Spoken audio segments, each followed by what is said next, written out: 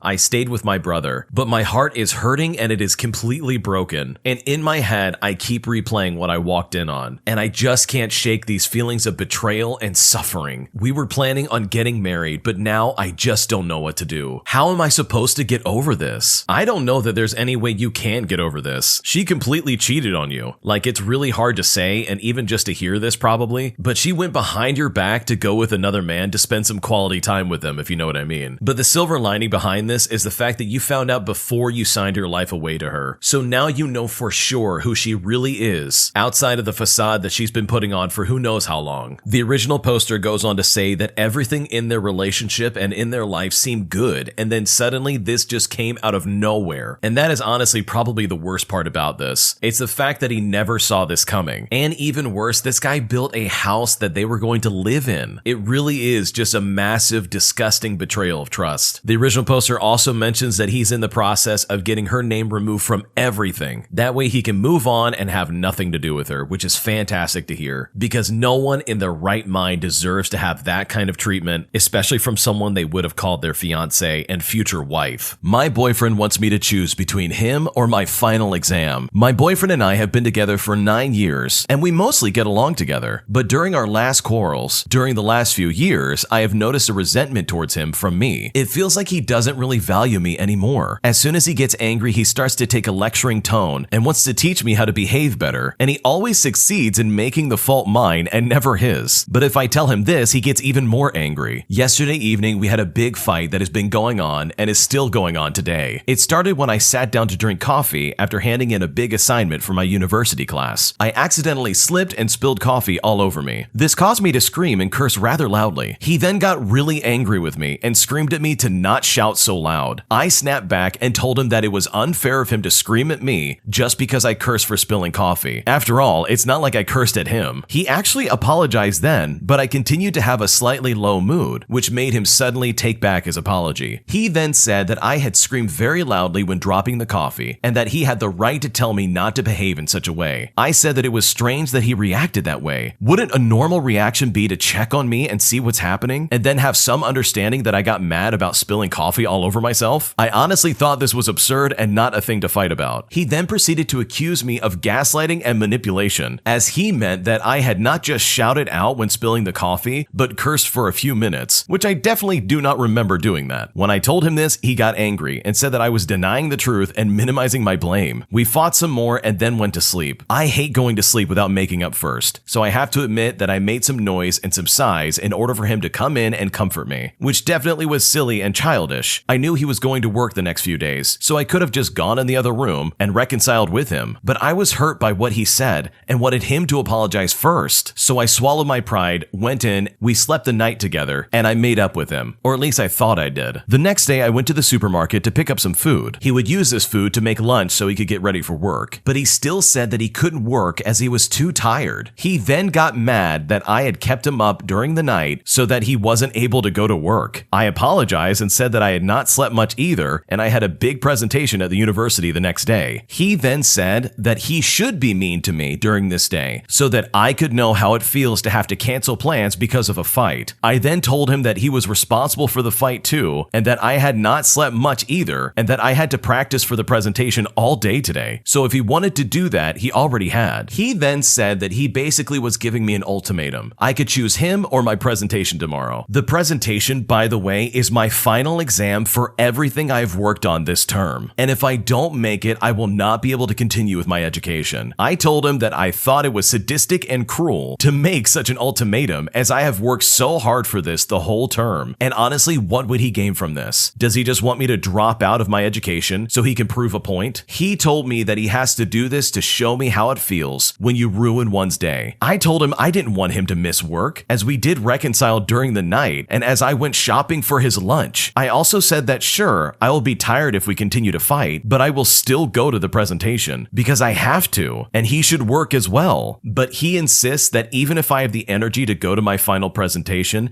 and if I do, our relationship is over and he will throw me out of the apartment. What should I do? I know I'm not perfect, and I'm sure I have been annoying, but is this not a very cruel and strange overreaction from him? I would pack my bags that night and go get a hotel. Forget that. This guy is crazy. You do not have to put up with that. This guy's honestly acting as if you are subservient to him. And that's just not how a relationship works. This guy is clearly super toxic. This moron is honestly trying to compare him missing work to you missing your presentation, which by the way is your final grade. This is an easy one. Get out of there and get out of there fast. After 9 years together, I honestly think both of you should be going in the right direction. And it sounds like you have the best interests in mind for him, but he does not care about you one bit. If he loved you, he would not do this. Because this current boyfriend, in my opinion, should become your ex-boyfriend. Your education and your future is on the line, all because this guy wants to be some hothead. And you can bet if you bow down to this last request, he will do this throughout the rest of your life. You're basically giving him permission to be a narcissist, and that's not okay. So get out fast. You can find another place to live, you can find other accommodations, because this guy does not deserve someone who's ambitious and trying to do something with their future like yourself. My entitled family thinks that they own my car that I bought. So a few years ago, I bought an old car from my dad. He bought a new one, and mine was on its last leg. Since I'm comfortable with that car and I knew that my dad was the only owner, I bought it from him. It's not a pickup nor a van, it's a minivan with a big trunk. You can get loads of stuff in there and even sleep in it if you really needed to. Anyway, since I still live at home, they use my car like it still belongs to them. I've told them many times that I don't like that they just use it whenever they want, but they'll get mad and say I don't do anything, and that the least thing I could do would be to lend my car. Sometimes they ask to use it, and sometimes it's just gone. And this basically ruins any plans that I have. When I tell them no, they'll get passive aggressive and start guilt tripping me, saying stuff like,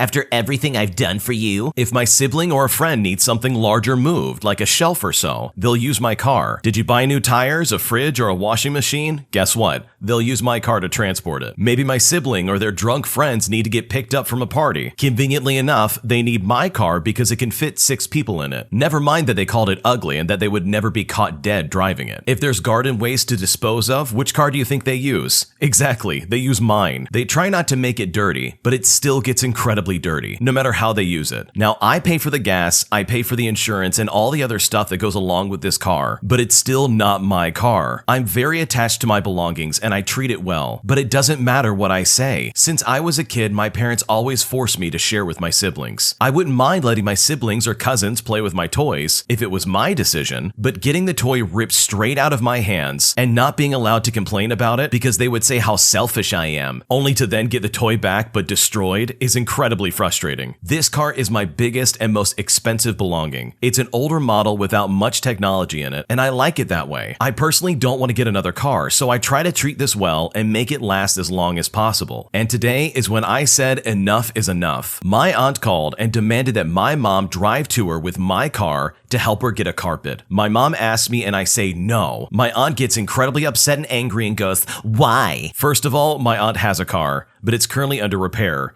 She knew about the carpet since 2 weeks, but suddenly this carpet is just absolutely the most important thing in the world while her car is being repaired. Second, the carpet isn't that big. It comes in pieces that fit in any regular car. And third, they have more cars than the one that gets repaired. And they also have a trailer. Why are they going after my minivan? They kept pressuring me and I simply couldn't take it anymore. So I started crying. Why is it always my car? Why can't I have one thing in my life? My sibling gets to have 2 cars in their name, and no one uses these except them. I said if I ever buy another car, I'm gonna get the tiniest car on the market so they can't exploit it and use it. I love my car, but I hate that it's shared so much in my family without me having any say in it. If my dad sold the car to a stranger, they couldn't access it anymore. But this is different because it's my family. I'm so done and I just don't know what to do. That's really unfortunate the way these people are acting, especially since you bought this car. It sounds like the original poster still lives with their family, so they don't have much distance in terms of getting away from them and being able to use this car for themselves. And that's really unfortunate because I totally understand where they're coming from, where they just want some semblance of independence and they don't want everybody breathing down their neck and only using them for that one thing that they have. There's also the idea that they can just start canceling everything underneath this car until it is completely and entirely under their name. Make sure the car's under your name, make sure the insurance is under your name, everything. And if that still doesn't do it, then sell the car and get a new one. I think this person has the right idea of just getting a different car that's smaller that they can use for themselves, because the way their family's acting is really obnoxious. I can understand the occasional favors, but asking constantly and consistently without any kind of care for the person who owns the car is really inconsiderate. And if you got a different car that's much smaller and doesn't have all this room, that will most likely stop them from asking to use your car altogether. Today I messed up by trying to cut my hair myself for the first time. I am terrified of going to the barber because every time I get there, my dad decides to make a scene about whichever haircut I choose, and then forces his 80s haircut on me. I have to have the same haircut he's had for almost 50 years, and so we end up walking out of the barber's looking like twins. Needless to say, going to the barber's quickly became a nightmare for me, since every time I went, I would get the world's worst haircut and would have to bear that for the next 3 months. Not to mention the constant bullying I would always get of looking like my dad's brother rather than his son. Of course, my parents love the haircut, saying how posh it is and how I can grow up and be exactly like my dad, except I don't want to. So today I decided enough was enough and I started watching YouTube tutorial videos on how to cut my hair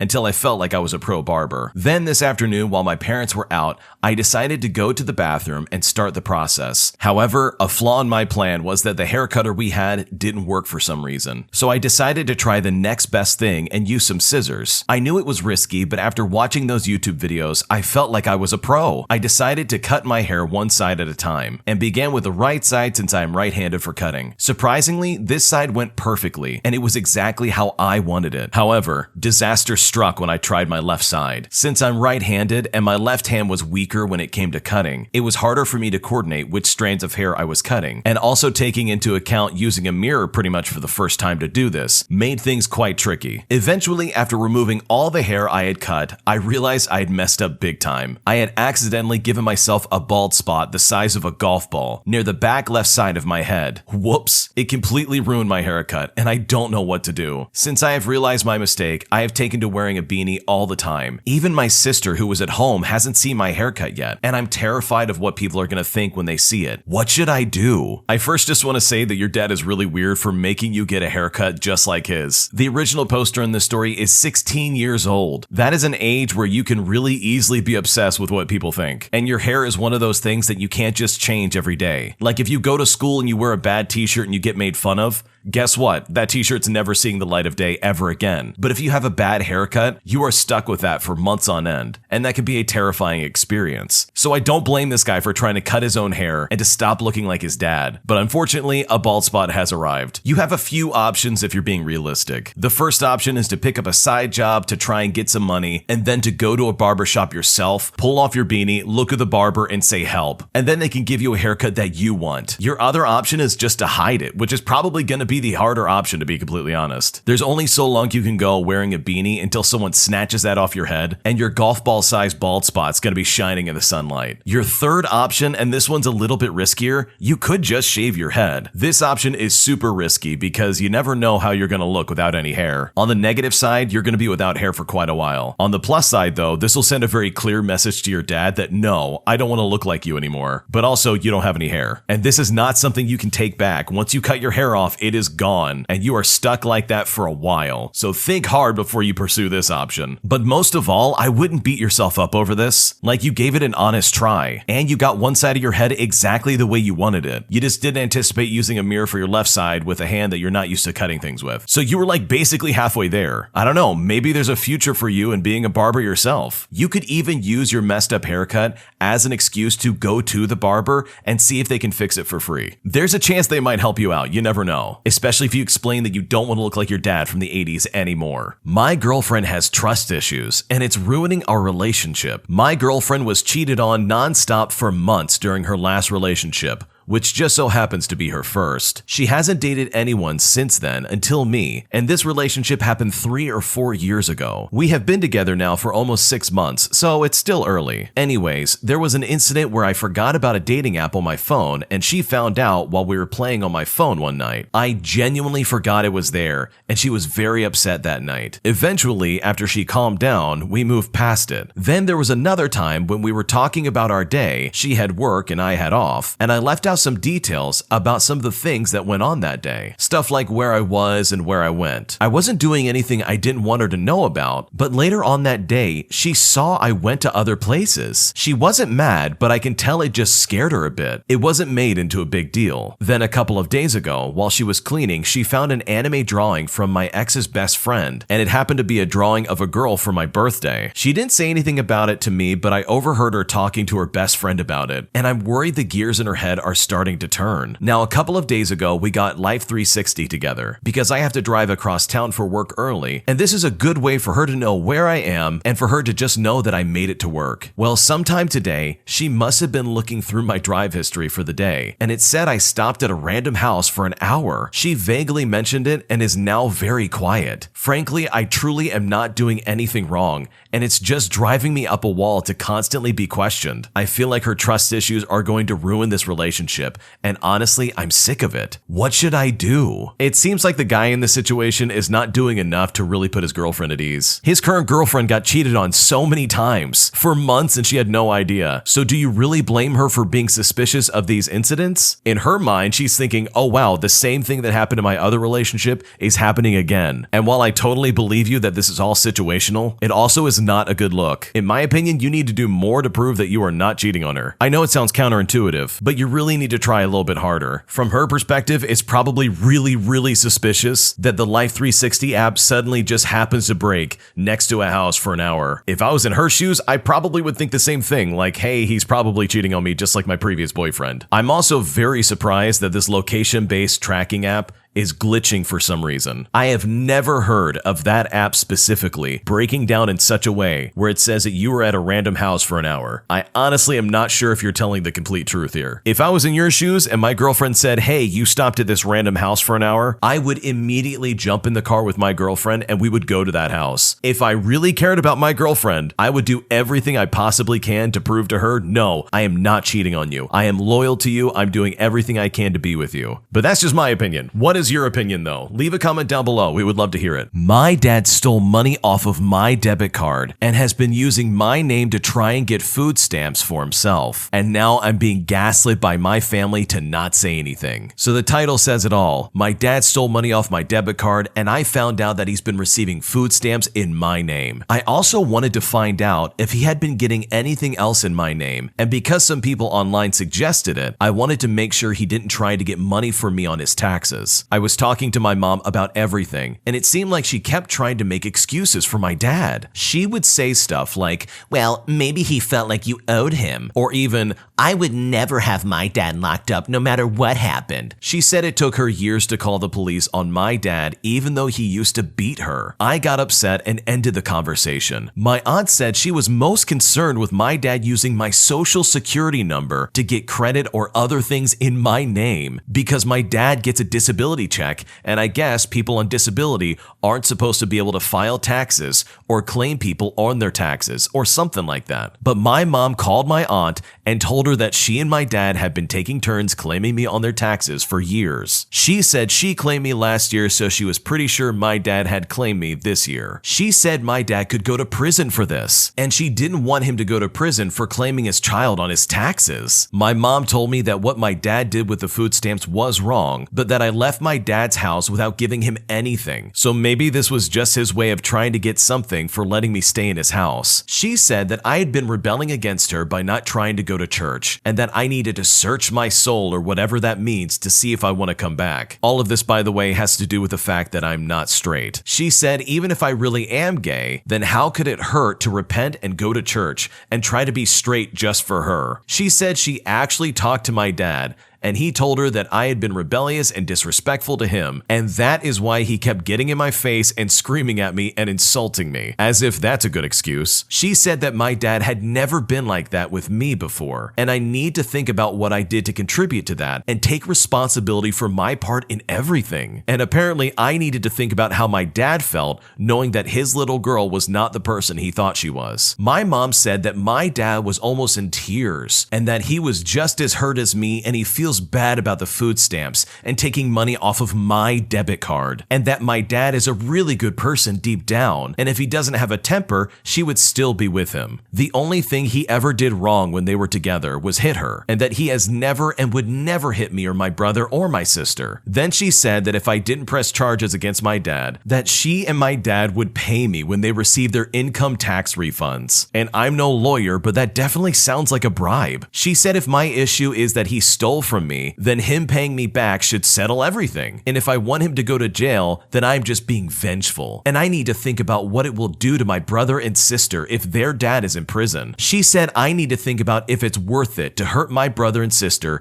just to hurt my dad. I cried while I was talking to my mom. I cried for a long time afterwards. I found out a lot, but especially two things. One is that even though my mom talks so much garbage about my dad when they split up, it seems like my mom still loves my dad. Even after she knew that he had been yelling at me, scaring me, had threatened me, and stolen from me, apparently she still talked to him and she still sympathized with him. My mom would never let me live with her because I'm gay, but if she thought my dad would never hit her again, she would be with him. The other thing I know now is that my mom cares about my dad a lot more than she cares about me. It's weird because up until now, that probably wouldn't have bothered me, but I didn't expect her to have more sympathy for my dad than me after knowing that my dad has threatened me and stolen from me. I can't imagine never having anything to do with my mom again, but right now I don't want anything to do with her. I don't know if that's fair or rational, but that's how I feel. I don't know what to do. I think my dad should go to jail for what he did, but I don't want to hurt my brother and sister, and I know they would hurt if my dad went to jail, and it would hurt more knowing that I'm the one that put him in jail. And my aunt pointed out that I worked most of last year, so I could file taxes myself unless my dad did claim me this year. My mom said they would pay me, but for one thing, how can I trust that? And I don't know if I want money that they are trying to give me just because my dad doesn't want to get in trouble for wronging me. The other thing is, I already contacted the police about him stealing the money off of my card, and he is already being investigated for receiving food stamps in my name. My mom doesn't think he's going to jail for that, but I lived with my dad for about a month as an adult, and that was the first time I've lived with him since him and my mom were together when I was a kid. And he was getting food stamps in my name like he was me. So I don't know if my mom knows something I don't, but I honestly think he's going to be in a lot of trouble for that. And I found out about that accidentally. So it's not like I woke up one day with a vendetta against my dad. And what if my dad tries to steal from my brother and sister like this? What if I'm protecting them by pursuing this? Am I wrong for wanting my dad to go to jail? Should I just let everything go since my mom said that she and my dad would pay me back? I'm not going to have anything to do with my dad no matter what, but should I keep trying to make this relationship work with my mom? I did finally let my aunt know how bad I think I need a therapist, and she said she will definitely make sure that happens, so that's a good thing. Am I wrong? Am I a bad person in this situation? What should I do? You are not a bad person in this situation. You have terrible parents. They are gaslighting you. Yes, you absolutely need to pursue this with the police. Do not let them fool you. They are just trying to make sure that your dad does not go to jail. They don't care about you for a second. This money they want to try and give you is just hush money. They want to bribe you to get you to shut up. And no, you are not hurting your sister or your brother by putting your dad in jail. You are helping them. They do not need that kind of person in their life. And sure, maybe they won't understand now, but the older they get, the more they will see the lying scumbag that their dad actually was. You cannot steal from somebody and then impersonate them and basically steal their identity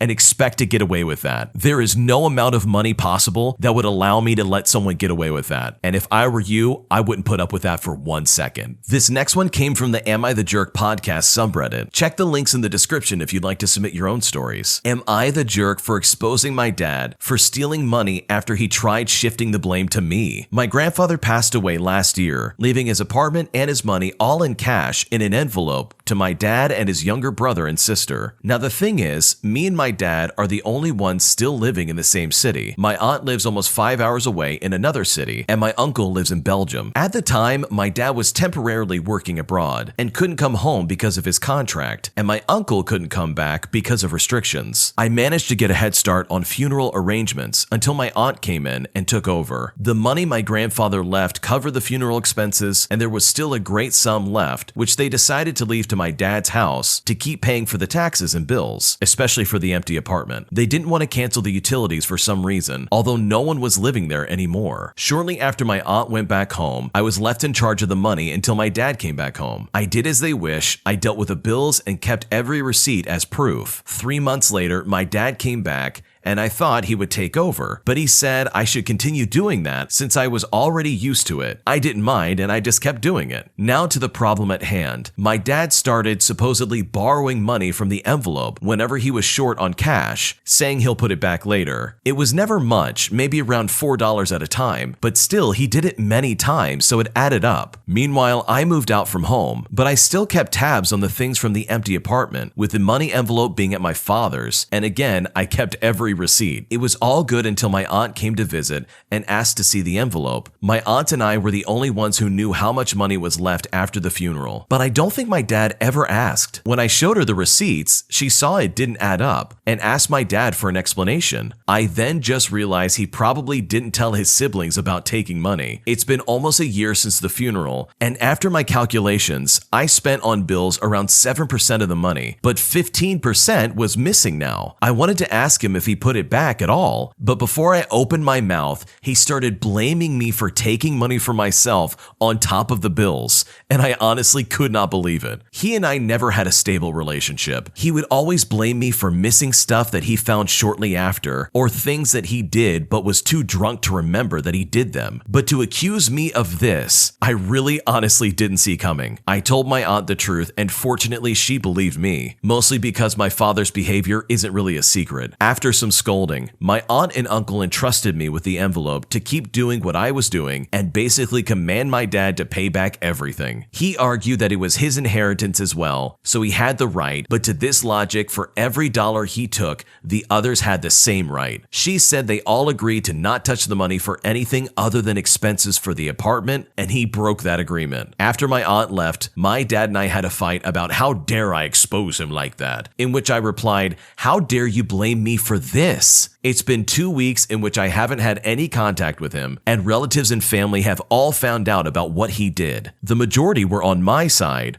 while a few outliers said I should have just played along. My defense is simple. I won't be accused of something I didn't do. So what do you think? Am I the jerk? You are not the jerk in the situation. I would have done the same thing. There is no way you're going to be blamed for stealing money. That is a massive thing to blame someone for. Your father honestly needs to take responsibility for the way he acts and to stop trying to gaslight you into taking the blame. And forget those family members that said you should have just played along. That is honestly ridiculous. There is no reason you should be required to play along and try and cover for someone who clearly would never do the same for you. So good for this person for standing up for themselves, and thankfully they saved some face, unlike their father. My entitled ex-friend tries to invite themselves into my home, but then turns really scary when I tell them no. I had a friend, and this is past tense as you can tell, that I had known for just about 40 years. We had kept in contact over the years and it was nice, until it turned really strange. I currently live in a tiny one-bedroom apartment in a city. As part of my lease with a rental company, I agreed to never have overnight guests, like at all. 0 guests no matter what. About 6 months ago, a friend of mine asked if they might come stay with me whilst on holiday. At the time, I was dealing with my mom dying in the hospital, while also having another family member who had the plague that's still going around, and I also started to pack to move to my new place. I examined that I would love to see them, but at the time, I could not accommodate them in my home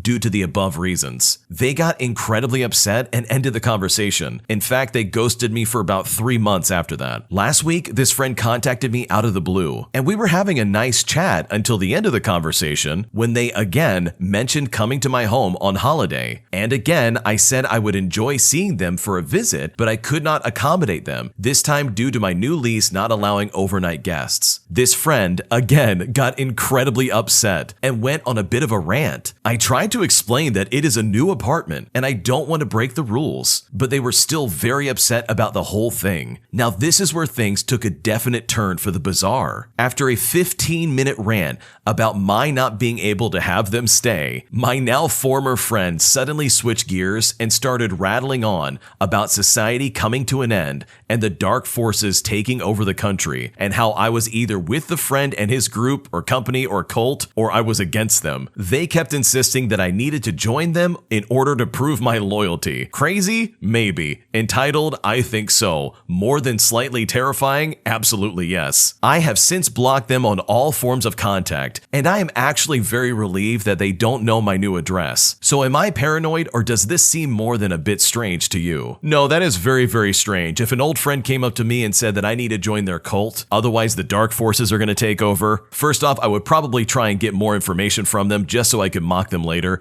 and then I would say no. That's just strange no matter who you are. And the fact that they were so adamant about trying to get to your house and spend time with you and be at your home specifically is so strange to me. Because who does that? Like seriously, that's just creepy. So I don't blame you for cutting this person off, and blocking them is probably the only way to get away from them and their creepy, weird cult. I found out that my boyfriend of 3 years has a history of cheating, but I love him so much. Should I still trust him? We have lived together for 2 years of the 3. We want to have kids and get married, but he said before we do, he had to tell me something. So he dropped the heaviest news I could have possibly anticipated. I never had any reason to distrust him, so I had no idea. I have an 8-year-old and they're so close and really good together. He got married at 21, and after a year, he found out she cheated on him the entire time. He said he didn't want his marriage to fail, but told her he forgave her and tried to justify it to sweep it under the rug. He said he thought about it every day for 6 years while it lasted, but they were still close and best friends until they grew apart the last 4 months. Shortly after it happened, he thought he would feel better if he got even by trying to cheat as well. So he did end up cheating. He felt guilty and then he got sick, but later told himself it wasn't as real because he did it out of spite and she did it for real. Anyway, this started a cycle of him cheating for 5 years every few months. She never did again as far as he knows. He started short flings and then ended them. So he didn't just cheat on his ex, but these other girls who thought he was with them as well. The next relationship lasted 4 years. 8 months in, he found out she cheated on her previous ex. Up till that point, he was loyal. That day, he said he cheated on her to get even again. And that started the cycle back up, where he would cheat to calm his fear of being cheated on. And she never found out. But she ended up cheating on him again with a coworker. And after she confessed this to him, they ended up breaking up as well. He was in therapy for 2 years,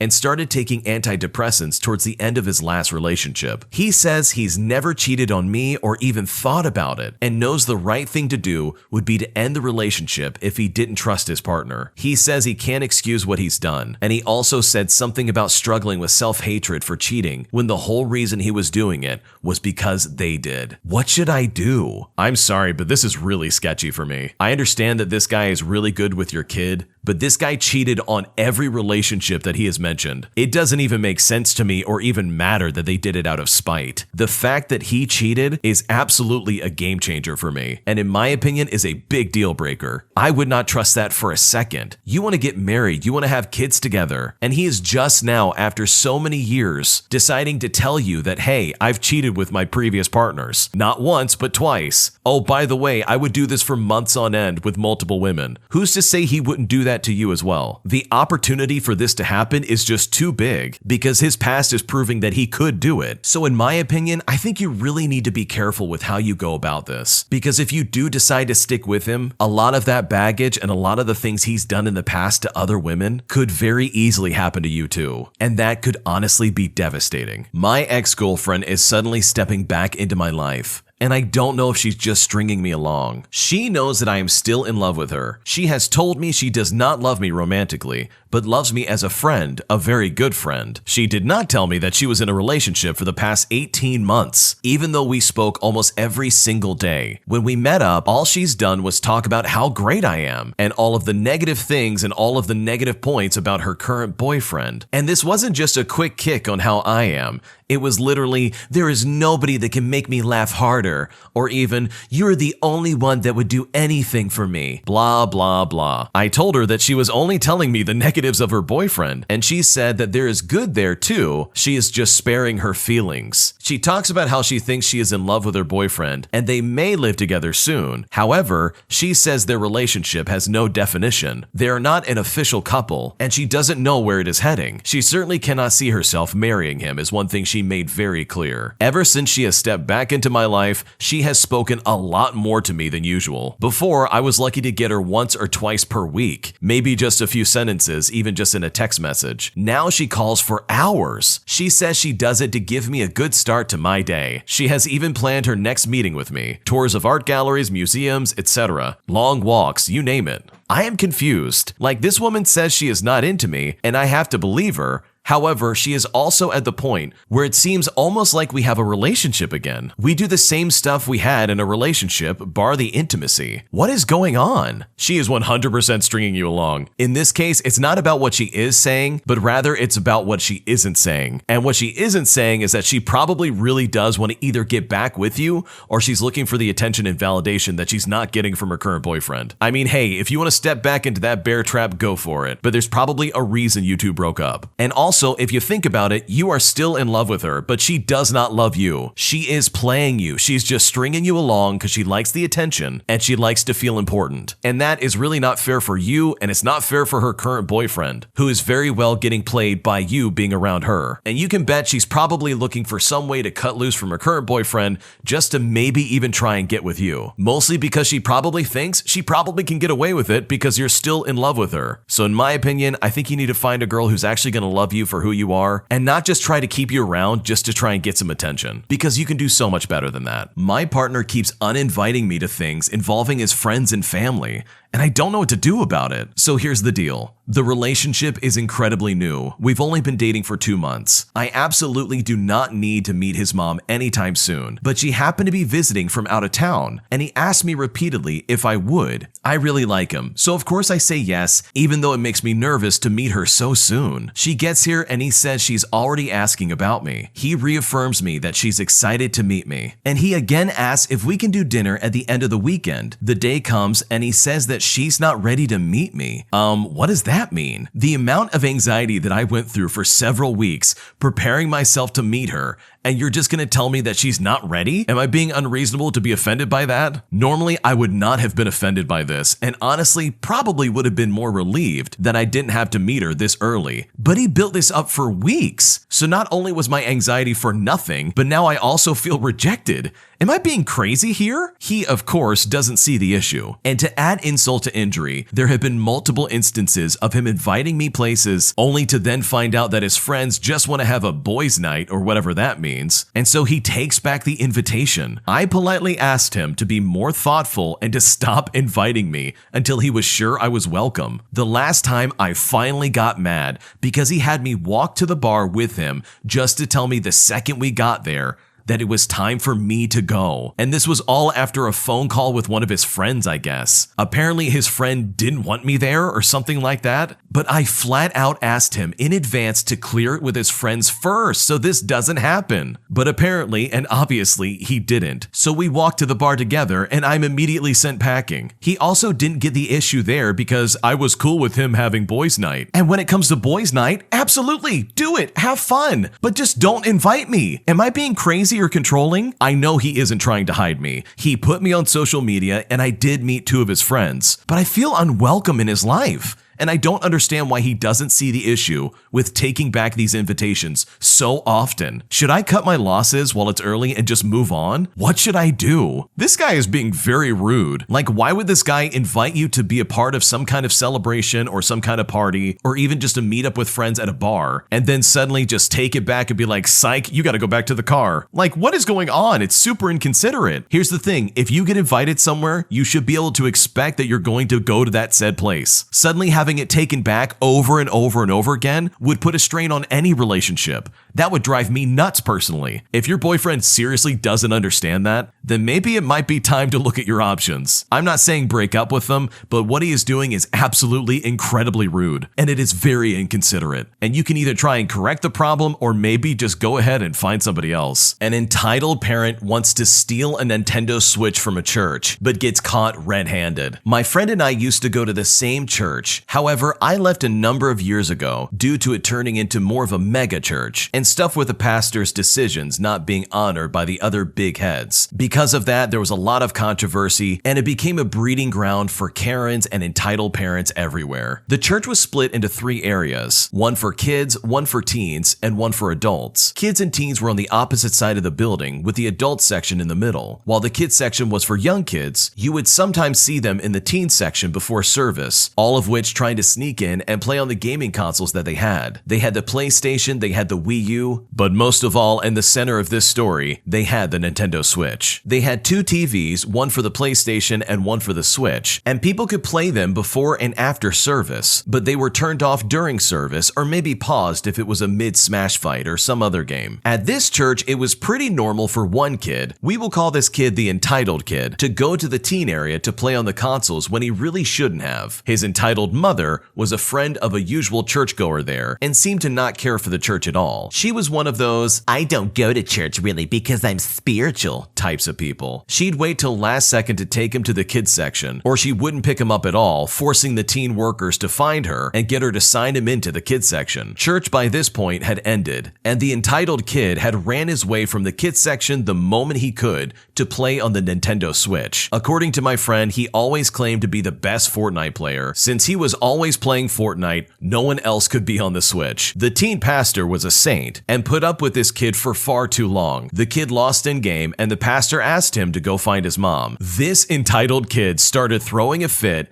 as he kept wanting to play, starting another game while red in the face, crying every time he would lose. He was straight up bawling, and that's when the entitled Karen of a mother finally arrived. She had some coffee and some snacks for herself in hand from the cafe, as she started to yell at the pastor, asking what happened to her child. Everyone by this point was completely fed up with the kid crying, and not wanting to leave on top of losing, so he takes the Switch out of its dock to keep playing, and that's when the pastor gets involved. The pastor pastor says, hey, I know you want to play, but taking it out of the dock is not allowed. The Karen mother chimes in and says, hey, he's only playing his game, so shut it. He's been a good boy in service, so I let him do this afterwards, so just leave him alone. The pastor says, ma'am, this is not your home to say and do as you please. I'm in charge of the teen ministry, so I make and enforce the rules. The entitled kid is still yelling and screaming for again losing at the game and beginning to use harsh swears as the entitled Karen mother gasps. How do you know those words? She says to her child. The kid was totally shocked. I guess he forgot that his mom was right there, and he just started saying, I don't know, all while he was audibly losing in the game. The Karen mother was overall incredibly embarrassed by her kid's words, so she took her kid's hand and began to walk away, but the switch was still in her son's hands. The pastor moved to try and stop her, but she pretended like she didn't hear him. Thankfully, the greeters at the front entrance were there just in time to stop her before she ran off with a Nintendo Switch. After another meltdown by the kid, the mother begrudgingly gave back the Switch and then stormed out. After that, we never really saw her or the kid near the teen section again, as her kid hasn't really been to church ever since. I think one of the last places you want to try and steal something is probably in a church. How unbelievably entitled do you have to be to think that it is okay to try and take something out of a building that is as expensive as a new Nintendo Switch? I mean, that is a level of entitlement that you don't often see. And it's really unfortunate that you can obviously see that this Karen of a mother is 100% enabling this kind of behavior for her kid. He didn't learn this behavior out of nowhere. He didn't just start doing this because he thought it'd be cute. His mom most likely just gives him the Nintendo Switch with Fortnite on it and says, here, play this, let this be your babysitter. It's not quite an iPad kid, but it's pretty close. So good on the pastor for deciding to put their foot down and say, no, you're not doing that here, because that behavior was absolutely unacceptable. Today I messed up by accidentally hitting a skunk while I'm driving, telling my friend, and then they called the police. The fire department, the paramedics, and the police all showed up, and a bunch of neighbors came outside to look, as they thought that this skunk was actually a person. This happened a few years ago. I was driving in a quiet residential neighborhood late at night to get to a friend's house. Everyone on the streets had their garbage and recycling bins out, and one was knocked over with everything spilled out. I tried to dodge it, but I felt my car go over a bump. As I looked in a rearview mirror, I see something that looks like an animal. I immediately stop, and as soon as I open my door, I am immediately hit by the smell of a skunk. Once I confirm it's dead, I get back in my car and start freaking out. I've never hit anything before, and the idea that I just ended something's life really hit me hard. I called my friend to tell him I'll be a little bit late, and as soon as he picks up the line, I start bawling my eyes out. I tried to tell him what happened as best I can while I'm crying. My friend asked me if I want him to call someone, and I say yes. I'm thinking he means the city or whoever you call to report roadkill. I tell him exactly where I am, and he tells me to stay put and that he'll call me right back. Less than 10 minutes go by and I hear sirens. Shortly after, the police pull in behind me. An ambulance and some fire trucks shortly arrive after. Now it's close to 1 in the morning and people are starting to come out of their houses and the streets are packed. Police officers are telling me to roll my windows down and start looking around my car. The paramedics and the firefighters are doing the same thing. Bear in mind the horrendous smell they're all dealing with. They get to my window and I'm still crying but extremely confused. So I start to tell them what happened and they keep asking me the same thing over and over again. Where is he? I get out and point to the skunk and all hell breaks loose. They start laughing at me, asking if I'm pranking them and telling me I committed a crime. Between their disparagements and terrible comments, I realized that they were responding to somebody passing away. I called my friend and I realized that he thought I unalived somebody. In my distress state, all he could make out was, oh my god, I hit him, he's dead, oh my god, and lots of crying and swearing. The mix-up had to be explained to everyone around, including all the neighbors that came outside at 1 in the morning. The police were pissed off and gave me a very long lecture, but ultimately decided not to charge me. Here's the real kicker of this entire situation. One of the neighbors heard the story and gave me an odd look and said the skunk's been there for a few hours and that they already left a message about it. The bump that I experienced earlier was from the spilled recycling. The police get mad again and eventually yelled at me to leave. After that, I swore to myself that I would never try and call someone while I'm crying. Instead, I'll just send him a text message. This original poster's friend is an absolute moron. How do you honestly automatically assume that your friend hit somebody and that they are no longer alive without asking maybe just a few more questions? You gotta get the details before you call the police and are like, yep, my friend just hit somebody and that person is no longer living. Like, you've gotta make sure you're correct on that. And the worst part is this lady had to deal with the brunt end of it. The biggest lesson learned is that you should never call that friend for anything. They're clearly gonna get it wrong. If anything, that friend was just a big narc. They basically just ratted this person out for something they didn't do. Overall, this is a really funny story, and I think the original poster is probably just lucky to not be charged with some kind of crime. My dad doesn't like anime, and I don't know what to do about this. I'm a 17-year-old male. I live with my Christian parents alongside my 2 other siblings. I love to watch anime when I'm bored, and I usually use my tablet when I watch it. Unfortunately, my dad doesn't approve of it because he thinks that all anime is highly suggestive. Now, any weeb will know that that's not necessarily the case. There are anime like this, but most anime aren't like that at all. Having said that, I do watch some anime that is a little bit suggestive, but I don't watch it around my parents or siblings. They don't even know that I watch it. I don't watch any inappropriate animes around them, and usually I watch anime like Spy Family and Naruto. To make matters worse, my siblings can get away with this with no issue. The whole reason why this happened in the first place is because my dad saw me watching an anime game review for a 3DS. I don't have many friends due to being homeschooled and an unchangeable antisocial lifestyle. To those who say I should move when I'm 18, that's going to be a while due to my own disability. This has unfortunately been going on for a while, and this isn't the first time my dad has been entitled about what I watch. What should I do? I think it's very unlikely that you're going to change your dad's mind on this, and from the sounds of it, it seems like if you try and get more involved and show him about these animes and such, he's only going to get more irate and probably will not allow you even further, placing more restrictions on you. So the best advice I can give is probably just don't watch it around him. It's not like you can move out, as you said, and you don't have a lot of different friends that you can really choose from to maybe even watch it with them when you're away from home. But honestly, it probably would be good to take steps so that you can get out of your house and get in a friend group that'll understand your interests. And it's really unfortunate that your dad doesn't like anime, because there's some really good animes out there, especially Spy Family. That one is a great one, very addicting. So overall, I wish you the best of luck, and hopefully things work out for the better and you're able to enjoy anime without getting in trouble. Today, I messed up by sending a call from the International Space Station to voicemail. This happened 2 days ago. A friend of mine is currently on his second mission to the ISS. I saw a call come in from my iPhone, and the caller ID said US government. I first had the thought and feeling that you would normally get when the principal calls you into their office. I thought to myself, crap, what did I do that I thought I got away with, but maybe I didn't? I was in the middle of something with a bunch of people and showed them what it said on my phone, and everyone was all, don't answer it. Between everyone's suggestion and my gut feeling of being in trouble, I sent it to voicemail. It turns out it was my buddy calling from space. I had a chance to speak to someone that wasn't on Earth, and I screwed up. First thing he said in the voicemail was, you probably saw a call from the US government and turned it down. I know he'll call again, but man, I feel like an absolute idiot right now. This is a really funny story because there's actually an update to this. He goes on to say that he had an amazing experience talking to his friend. The call quality was as good as a regular phone call, but apparently there was a slight delay that made natural conversation a little bit difficult. He talked to his friend, and his friend told him that he's currently flying over the western coast of Africa. The astronaut went on to talk about how fun the Soyuz was and how incredible it was to go into orbit and to finally get to the space station. And funny enough, the friend told this guy in space that he and his friends at the table did not want to answer this phone, all because they thought it was something super sketchy, which the astronaut found to be very hilarious. As the conversation ended, the original poster realized that he forgot to tell this astronaut about how much this post that he put online has blown up and become very popular. So he says he's going to send him an email and kind of give him a heads up that, hey, our situation was really funny. I really think getting a phone call from somebody in space would be one of the coolest experiences on planet Earth. Talk about a once-in-a-lifetime opportunity that really only comes around once in a lifetime. So the next time you see a call coming from the US government, pick up the phone and answer it. You might just get to talk to an astronaut, or you messed up your taxes. One of those. Today I messed up by taking out a loan that I can't afford. I've never been good at money. I was never taught about money. Never seemed to really mind too much that I live paycheck to paycheck because I always just kind of figured it out. But now that I'm older and trying to get my life together, I'm trying to figure it out much quicker. But my bad habits are already there, and they are so hard to break. I recently went on a mini vacation with some friends who are decently well off. We went to a small town in the middle of nowhere. It didn't seem like I was spending a lot of money at the time. I told one of my close friends I needed to stick to a budget. Well, things quickly added up. especially when you're having fun and drinking and not sticking to your budget. My close friend was nice enough to front me money so I could enjoy myself and just have fun. But who likes the stress of owing a friend money? And who likes to feel like the poor loser of the group? So yesterday, after several drinks and a lot of stress about how I was going to pay my rent, my friend, and my upcoming bills, I thought it would be a good idea to take out a quick loan. In my head, I thought it was a good idea. I would pay all that I had coming up, then pay the loan back over the next couple of months. The website said I qualified for $1,500, but quote, responsible me said to myself, I don't need that much. How about just $900? I signed all of the online documents and clicked submit. I got an email saying I was approved and would receive my money within the next few hours. Once the money was in my bank account, I went online and paid my rent, paid half my car payment, paid my friend who fronted me the rest of the money for the trip, as well as June's credit card bill. I went to bed last night feeling so good and relieved. I actually felt like I got myself out of the mess I got myself into. Well, that quickly faded. I wake up this morning with a pounding headache, and I realize what I had done and how badly I had completely messed up. The loan payment schedule is $145 every 2 weeks from June until January. By the time I pay them back, I'll have paid over $2,000 due to the high interest rate. I can't afford this, and I have no idea how I will make this happen. So I woke up kicking myself and telling myself, how can I be so stupid over and over again? And when will I ever learn to grow up and stop making stupid financial decisions? Oh, and to top it all off, today is my birthday, and my friends are coming over to barbecue and to celebrate. And all I can think about is how I gave myself a $2,000 debt for my birthday. Happy birthday to me. Yeah, not your best decision to make when you're under the influence. Being in debt is scary, but I've learned the hard way that you shouldn't pay for credit card bills with other credit cards. So taking out a loan to pay for stuff only to realize that you've given yourself a bigger debt to deal with is definitely a lesson you'll learn once very quickly. I also kind of want to know where his friends were when this was happening. Like, why did nobody stop him, or was he just over by himself, completely wasted out of his mind, typing in all of his personal information? Definitely not the best decision to make when you're under the influence, but hopefully you're able to find a solution and probably get a second job just to pay this off real quick. My wife had an affair with her coworker, and I don't know what to do about it. I'm a 28-year-old male, and I found out that my wife had an affair with her former supervisor, who they themselves is also married with kids. We've been married for 5 years, and we were high school sweethearts. We were each other's first relationship and first everything. When we were little kids, we were even neighbors. She has literally always been there. We both came from broken homes, but we always had each other, and we created something different than what we grew up seeing, or at least that's what I thought we did. Maybe I was just one big idiot the entire time. I still work remote while my wife has since gone back to being in person. There's not many women in her field, and she used to vent to me a lot that her job was more in line with a boys' club than anything else. Her supervisor at the time was apparently one of the good ones, and supposedly they looked out for my wife at work. Recently, my wife received a promotion, and I was so happy for her. She was now a supervisor herself. This gave some new responsibilities for her, such as having to take a few business trips during the year. Her first trip happened last week, Wednesday through Friday. Before she left, I told her that I would be rooting for her from home, and she told me that she'd be leaving her heart with me and to take care of it. That's something she always says to me whenever we have to be apart for whatever reason. On Monday, she came home from work early. I could immediately tell that something was wrong. She looked overwhelmed, and there was a red mark on her right cheek. My wife is pale and tends to bruise very easily. I asked her what happened, but she only asked me for a hug. She said that she just wanted to feel my embrace. I hugged her after a few moments, and she proceeded to say that there was an accident at work. She sat me down on the couch and made the confession that has destroyed me and completely uprooted my life. She spent some quality time, if you know what I mean, with her former supervisor on the team lead trip. I couldn't even process at first. It was like I was watching it happen to someone else, or like she was going to reveal it was just a cruel joke. I think I would have accepted the cruel joke over reality. I was quiet during her whole confession, not saying one word. I was just completely in shock. Cheating is a sensitive topic for me, as it is for a lot of people. My own family was wrecked by an affair my dad had. I'm the one who caught him cheating and told my mom. My dad and I's relationship is not good at all because he blames me for apparently ruining the family, and he has never forgiven me. My wife saw what cheating did to my family and knew how much it tore me apart. She has even seen me cry over this when we were teens, and she comforted me. And then she turns around and does this to me? To us? Apparently, the man's own wife found out and confronted her husband and my wife at work. It was a big scene with employees and customers all present and watching. The woman had called my wife trailer trash and slapped her. After the slap, other employees started interfering, and the woman was escorted out of the building. My wife then called her older sister. In her words, she said her sister scolded her and told her that she needed to tell me about the affair and that I needed to hear it from her. I still never said a word, and she asked me to please just say something. The only thing I could muster up to say in the moment was that I needed her to tell me what happened on the trip. She said on the second day of the trip, she went out for drinks with the other team leads and that the group stayed out late, and she felt like she needed to participate for a team bonding experience. Throughout the night, each team lead wandered off until it was only her and her former supervisor, and then they went back to his room to listen to music. He kept complimenting her and telling her how beautiful she was, and that if he were me, he wouldn't be able to keep his hands off of her. Eventually, he kissed her. My wife told me she doesn't know what came over her and that she wasn't thinking clearly, but she let him keep kissing her, which then turned into a lot more stuff, if you know what I mean. At that point, I didn't want to know any more details because I couldn't take it, and so I got up off the couch, telling her to stop. She reached out to take my hand, but I moved away and told her not to touch me. She broke down crying and started profusely apologizing and begging for forgiveness. She started saying how it was the biggest mistake of her life, and she hates herself, and she wishes she could take it back. She kept repeating how much she loves me and only me, and that the drinks she had clouded her judgment. I told her she needed to leave. I said that she needed to call her sister to pick her up. She got up off the couch, crying even more, and tried to hug me, but I moved away. She begged me not to do this, saying all kinds of stuff like she will quit her job,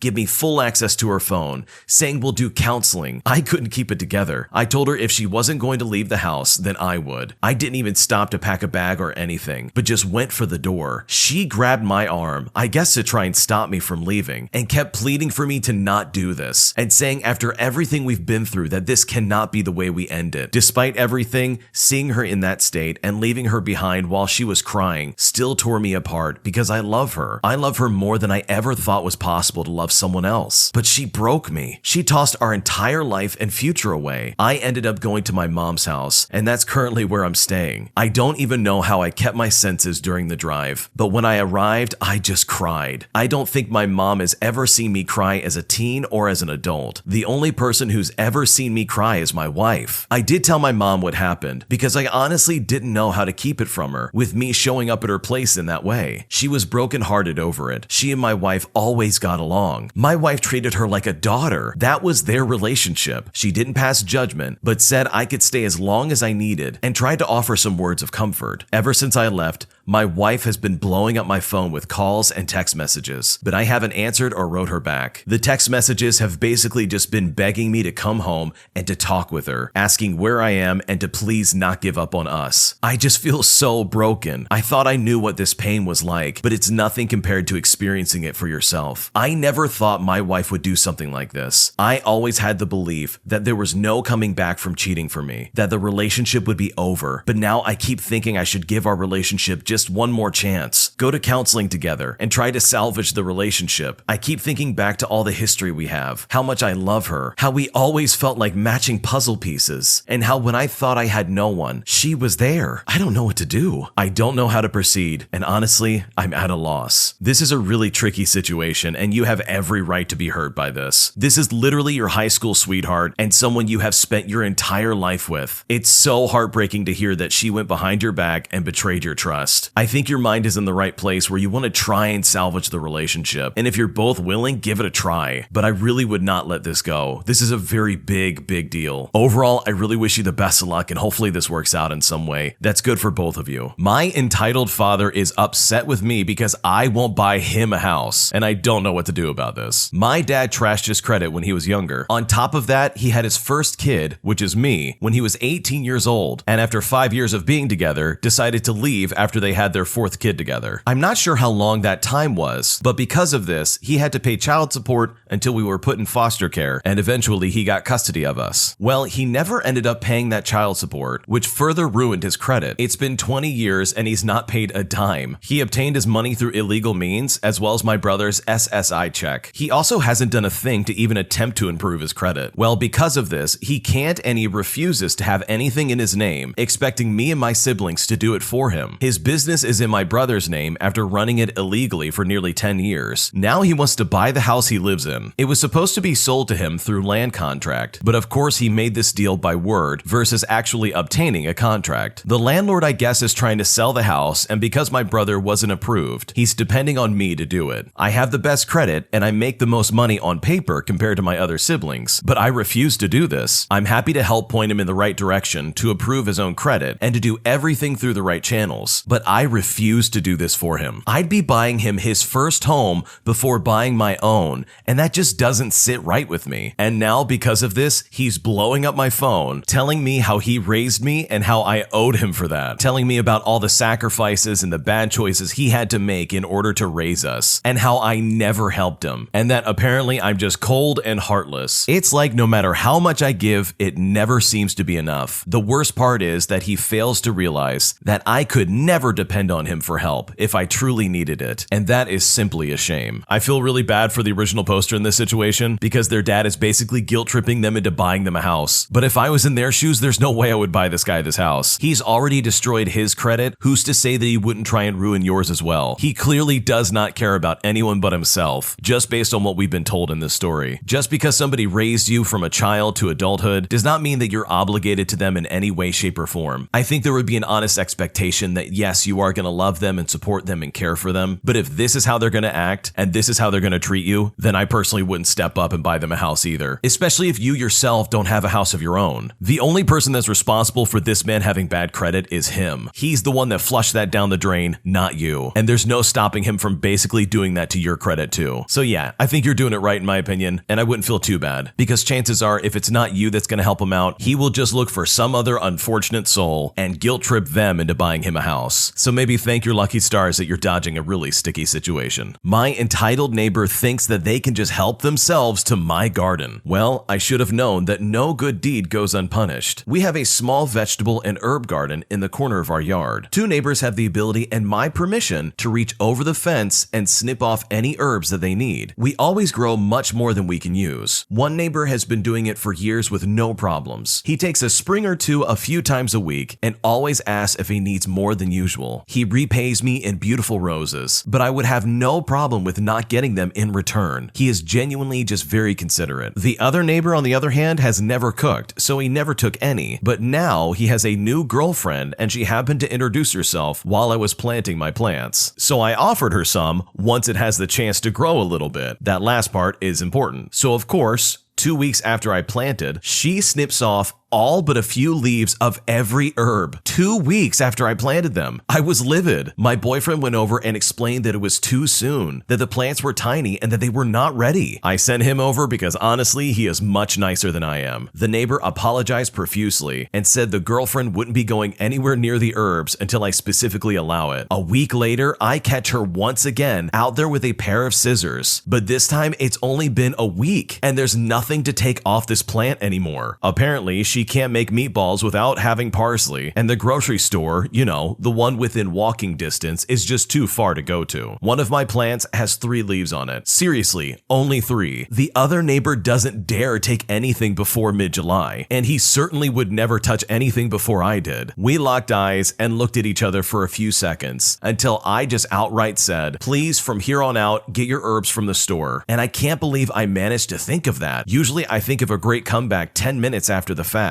She turned bright red and went into the house. Hopefully this embarrassed her enough to stay away and get her own stuff from the store. I don't want to have problems with this neighbor. He's quiet and he's nice and he doesn't bother anyone. Tomorrow it will be a week since I caught her again, so we'll see what happens next. It honestly sounds like you need to set up a camera system of some kind. Maybe even hide it in some of the potted plants so that she won't notice it. If she's taking stuff off your garden before it's ready to be harvested, then she's basically wasting your plants and she's ruining your garden. Yeah, you embarrassed her, and obviously it sounds like that might be enough for her to not come back, but it would almost be better to have more video proof just in case she tries to do this when you're not at home or something like that. The other solution is to say, "Hey, let's move our garden. Put it on the other side of the fence, that way this lady can't get to it." It's an unfortunate thing, but if this continues going on, you might need to look at your options. My boyfriend, in a fit of rage, ripped up my passport while we were overseas on holiday and now I can't get home. For context, I've been with my boyfriend for 5 years. A while back, we decided to go on holiday to Spain for a week. We've been in Spain for about 3 days now, and so far it's been alright. Normally my boyfriend is really sweet, but he can get angry when things don't go his way. Tonight, we decided to go out for dinner. We both have a key to our room, but I lost mine somehow when we went out. It is a key card. However, just for context, we could still just get into our room, and I can get a replacement tomorrow morning if need be. But my boyfriend freaked out and thought that any person could just get into our room or our flat while we were staying there, whether we locked the door or not. I was crying and didn't understand why he was being like this. He got incredibly angry and started throwing things around the room, and that's when he found my passport. When he found it, he started to rip the pages out of it. He said that if I can't be responsible for other belongings, then I don't deserve my own. He then said that he doesn't want to come home with me, and he went out. I don't understand why he's being like this. How can I apologize to him and show him I'm responsible? I love him so much, and he's a sweet guy. Also, how can I get home safely? I'm in another country. What do I do? That is literally my worst nightmare. Losing your passport abroad is a terrifying idea, and the fact that this guy intentionally started ripping up your passport is really scary. This guy is not a good boyfriend. You absolutely first and foremost need to get away from him. Go down to the front desk and explain, hey, I'm in an abusive relationship and this guy is freaked out and I gotta get away from him. They might be able to get you a different room so that you don't have to stay there. So yeah, pack your things and get away from that. That guy is unhinged and definitely not worth the time. And you also need to call the American embassy like right now. They can probably get you some kind of paperwork to prove that, hey, you are a United States citizen, and then provide you some kind of temporary paperwork so that you can at least get home. That is so scary when you're traveling abroad, because if you don't have that passport,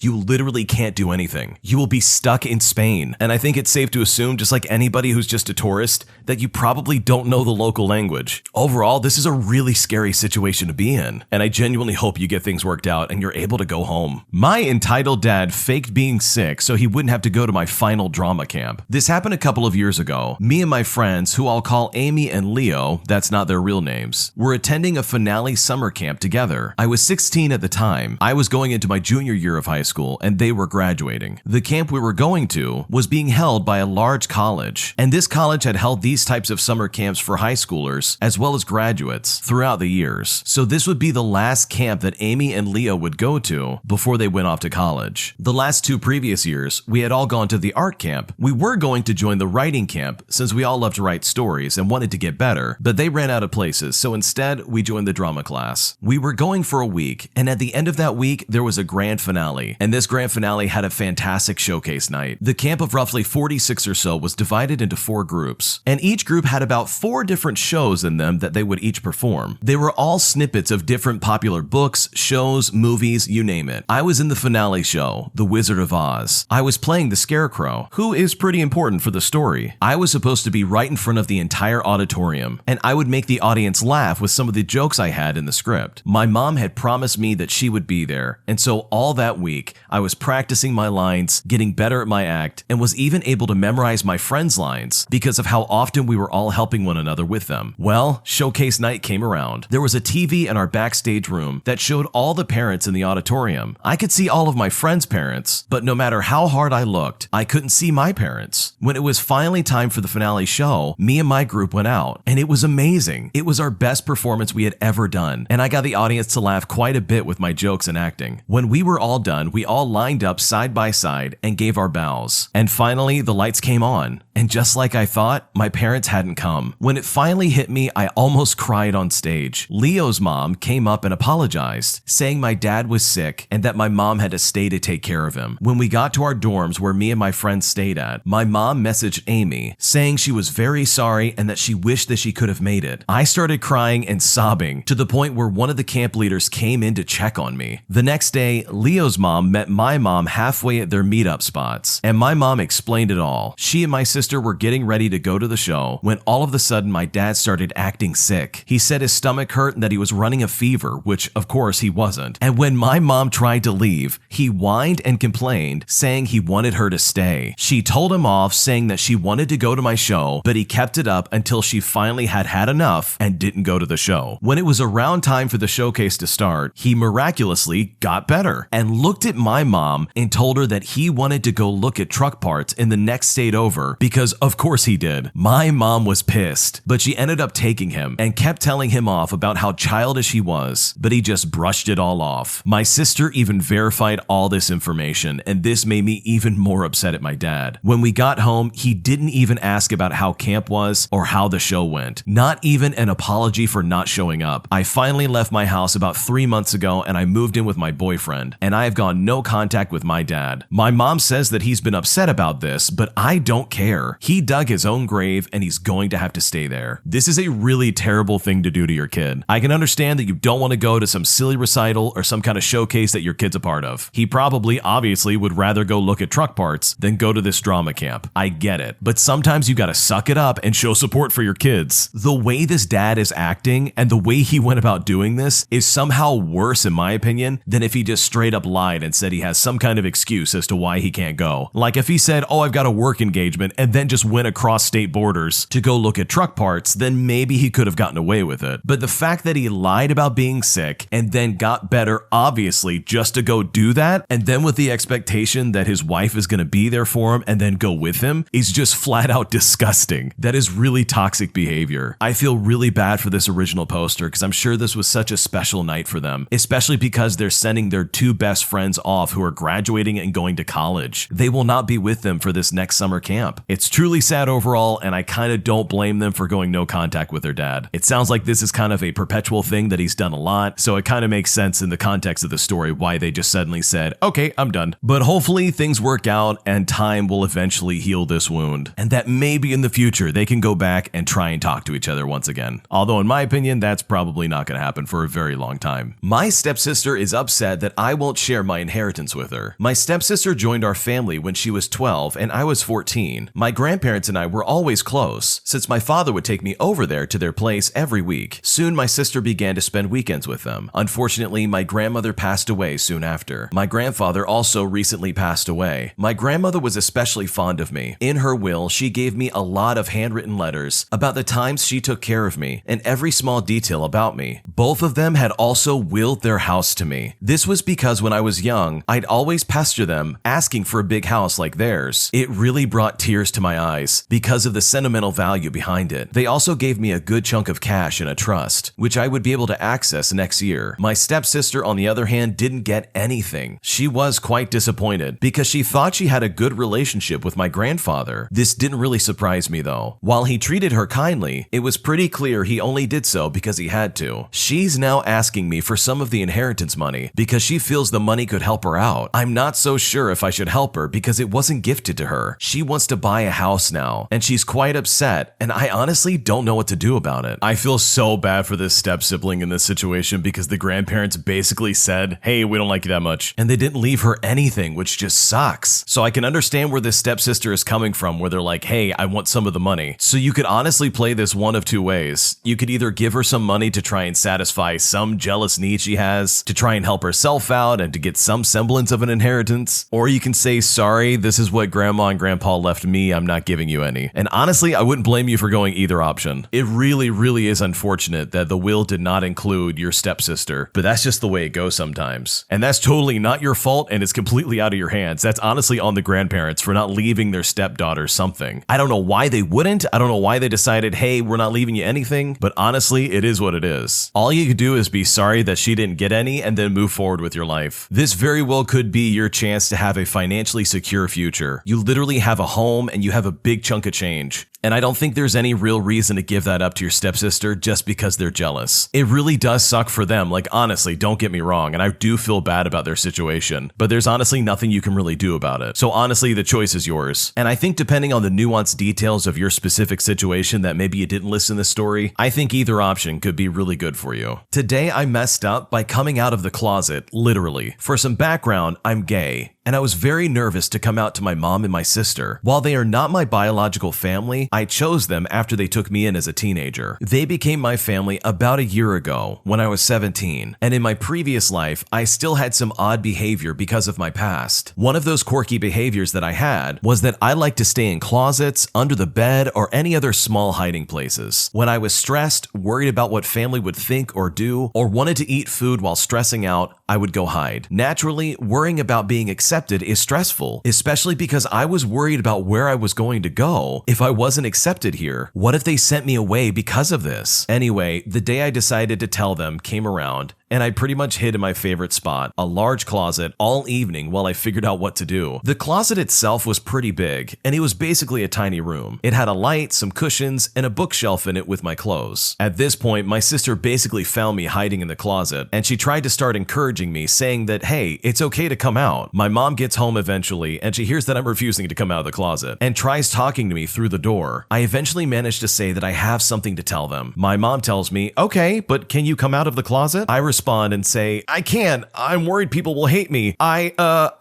like girls. At this point, I just hear near hysterical laughter on the other side of the door, like so hard you cry. In between laughing fits, the mom tells me she's sorry for laughing, but this is super ironic. She says, you're in 2 closets right now. I finally realize she's picking up what I put down, and I see the funny side of all of this too. I ask if she's mad. She says absolutely not, and that everything was going to be okay. And that was such a relief to hear. That is a really adorable story, and your chosen family sounds absolutely amazing and hysterical. I also find the double meaning of this situation to be really funny. It's such a hard thing for people to come out and express who they really are, especially when it comes to subject matter like this. The original poster comes from a really messed up background, and with their new chosen family, it just sounds like they were really stressed out that they would somehow reject her. But thankfully, they embraced her, and they had a good laugh about it too. And that, in my opinion, is such a beautiful thing to see, because you would want your family to be there for you through thick and thin. And it sounds like this person's new family definitely fits the bill. Today I messed up by consuming an energy drink. I like energy drinks, and I'm no stranger to them. My caffeine addiction began in high school with Mountain Dew, the gateway drink to the caffeine world. I would do all sorts of things to heighten the taste and the feel that I would get from drinking these drinks, like adding sugar to the mix just so I could feel more energized. I've added sugar to Jolt Cola, and I've mixed instant coffee with caffeinated water. I'm not proud of these moments, but I have done it, and this will be important later for the story. Since then, I've cut my habits to 1 energy drink in the morning with the occasional soda in the evening, but my caffeine tolerance is still considerable. I may finish the second half of my energy drink after a good nap, to give you an idea. This morning started out like any other, with a new drink from some brand I'd never heard of and a protein cookie. Both came from a monthly subscription box I enjoy for zero sugar energy drinks. The cookie was not good, but the energy drink was tasty. Within 30 to 60 minutes of finishing, I felt nauseous. I thought maybe the cookie just wasn't sitting well. I wrote it off and had plain white rice with plenty of water for lunch. It only got worse. I started trembling and broke out in a cold sweat. I tried to dry my hands, but I just kept sweating. It was disgusting. I sat at the computer for hours, flapping my hands every 5 minutes like a pathetic, flightless dinosaur bird with tiny wings, trying to dry my hands off. Maybe I was getting sick. The trembling was severe and the nausea was so bad that I had nothing but water for several hours. I endured over 8 hours of queasy trembling, sweating, and flapping before a tiny thought started tickling the distant reaches of my brain. Didn't I try a new drink today? I looked at the can and Googled it. Redline Cognitive Candy is stronger than the original Redline and Redline Extreme. Sure, but they all say that. It's just marketing fluff. I try different brands all the time and drink a can a day, so there's no way, right? I kept reading. Redline energy drinks are currently the second most potent energy drinks available to consumers in the United States. So it's less potent by volume than 5-Hour Energy, but there's more of it in a can, so it ends up being stronger overall. Even better, the protein cookie I had alongside it was so dry that I basically slammed the entire thing in 20 minutes. It wasn't on a completely empty stomach, but that tiny protein cookie was a white picket fence versus the Redline tsunami. But that's old news. At this point, the restraints are locked in, and I'm on this ride until it ends. I look it up, and apparently there's a class action lawsuit filed over Redline energy drink, and according to the Redline energy drink lawsuit, persons who have consumed the product have reported a range of adverse effects, including but not limited to chills, excessive sweating, vomiting, convulsions, chest pains, and rapid heartbeats. And this lawsuit was back in 2012. Didn't I just read that this new one is stronger than even the extreme version? Side effects of caffeine overdose are trembling, anxiety, rapid heartbeat. Well, for me, this is a first. The effects began to lessen very, very, very gradually. By the time I felt capable of eating, I was ravenous. It seemed only appropriate started to have Taco Bell like a good little junkie. It was a bright spot in a sea of misery. I was trembling and sweating and nauseous and felt anxious for hours, if not the entire day. So I had to get something to eat. I went to bed at around 3 o'clock in the morning. In the end, it took over 24 hours to come down from this unassuming little can of energy. I'm both terrified and impressed. I'm still convinced that they probably put something illegal in this drink that somehow slipped past any kind of regulation, because this energy drink was unbelievably intense. And to be honest, I haven't decided yet if I'm going to order more. If I were you, I would never order any more of that drink ever again. It clearly had horrible side effects. I've never been a big fan of energy drinks, and this is just another reason why. Those things are great if you're trying to make like a long drive and you need a lot of energy to get things going, but in my opinion, that's about it. I would never personally try and drink those casually or for every meal or anything like that. Maybe once in a blue moon. The original poster here has clearly got some kind of addiction with caffeine, and it seems like they met their match with this energy drink they're describing. That sounds like a really intense experience that I personally would never want to go through. Sweating, nervousness, anxiousness, nausea. This does not sound like a fun time. But overall, next time, just be careful and make sure you know what you're getting into before you drink a new energy drink. My entitled neighbor trespasses onto my property just to take senior pictures for a bunch of kids without asking our permission. My wife and I have a pretty nice backyard. It takes a lot of work to maintain, but it pays off because we love sitting out there and looking at our backyard as we eat our meals at our kitchen table. Recently, we heard voices coming from our backyard. I went out to investigate what the issue was, and there were a bunch of people doing a senior high school picture session in our backyard. There were 6 high schoolers total, among the others present. As I approached them, I asked them what they were doing. The one woman barely even glanced at me, dismissively saying we had such a beautiful yard and it would make for great senior pictures. It turns out it was our neighbor from across the street that I had never met face to face. The only interaction I really ever had was just the polite waves as you drive by each other. Let me tell you, it was a less than stellar first impression. They made no effort to move, further engage in conversation, nor leave my property. They simply stopped talking to me, continued giving each other pose directions, and continued snapping pictures. I just stood there for a moment, stunned. As they started walking around to set up a new position by the pond, I snapped out of it and made it clear that I was not fond of them trespassing on my property, to which she said, and I quote,